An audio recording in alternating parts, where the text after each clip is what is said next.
నేతలు కావాలను బీఆర్ఎస్ లో గడ్డు పరిస్థితి. ఎమ్మెల్యేలు పార్టీ మారిన సెగ్మెంట్లలో నేతలు నిల్లు. రాజేంద్రనగర్, స్టేషన్ గన్పూర్ మినహా ఉప ఎన్నికలు వస్తే గట్టెక్కడం కష్టమే. ఎమ్మెల్యేలను ఇన్ఛార్జిగా చేయడం వల్లే ఇదంతా. ఇప్పటికీ నియోజకవర్గాలపై దృష్టి సారించిన అధిష్టానం ఫోకస్ పెంచాలంటూ క్యాడర్ నుంచి ఫుల్ ప్రెజర్ వస్తా ఉందట. ఇప్పటికీ సంవత్సరం అయిపోయింది ప్రతిపక్షంలోకి పోయి. సంవత్సరాల అయిన తర్వాత కూడా ఇంకా నియోజకవర్గాలలో కానీ జిల్లాలలో కానీ నాయకుల్ని పెంచేటటువంటి ప్రయత్నం చేయట్లేదు. అదే ఇక సెకండ్ క్యాడర్, రెండవ క్యాడర్ ఎవరైతే ఉన్నారో మొత్తం అక్కడ ఉన్నటువంటి జిల్లా బాసే, జిల్లాలో ఉన్నటువంటి ఎమ్మెల్యే గానీ లేకపోతే ఓడిపోయినటువంటి ఎమ్మెల్యే గానీ ఇన్ఛార్జిగా కొనసాగుతా ఉన్నాడు. కానీ సరైనటువంటి నాయకులు లేరు.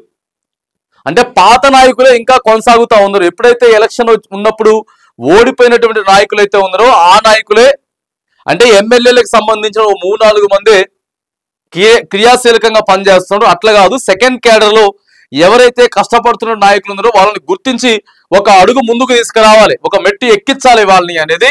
సో ఇక్కడ వార్త యొక్క సారాంశం ఏంటిది అంటే నేతలు కావాలి, మంచి మంచి నేతలను పెట్టాలి. క్యాడర్ నుంచి కూడా ప్రెజర్ పెరుగుతా ఉందట.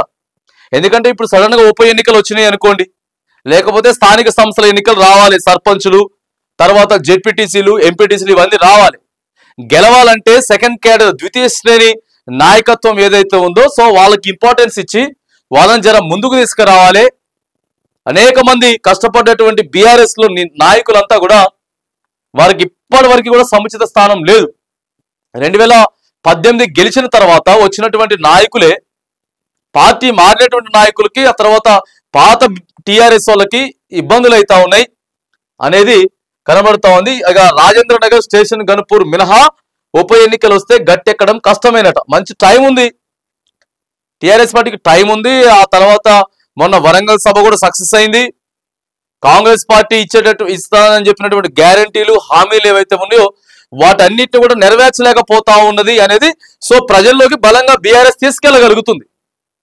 దాంతో పాటు కొత్త క్యాడర్, కొత్తగా కమిటీలు వేయాలి, జిల్లా కమిటీలు, తర్వాత నియోజకవర్గ కమిటీలు, ఎంపీ సెగ్మెంట్ కి సంబంధించిన కమిటీలు, కొత్త వాళ్ళకి యువ నాయకత్వానికి ప్రెజర్ ఇచ్చి అవకాశం ఇస్తే అప్పుడు పార్టీని వీళ్ళు కొద్దిగా ముందుకు తీసుకెళ్లేటటువంటి ఆస్కారం ఉంటుంది. కానీ ఆ రోజు నుంచి ఓడిపోయిన దగ్గర నుంచి ఈ రోజు వరకు కొంత మార్పులు చేర్పులు అయితే ఏం జరగలేదు.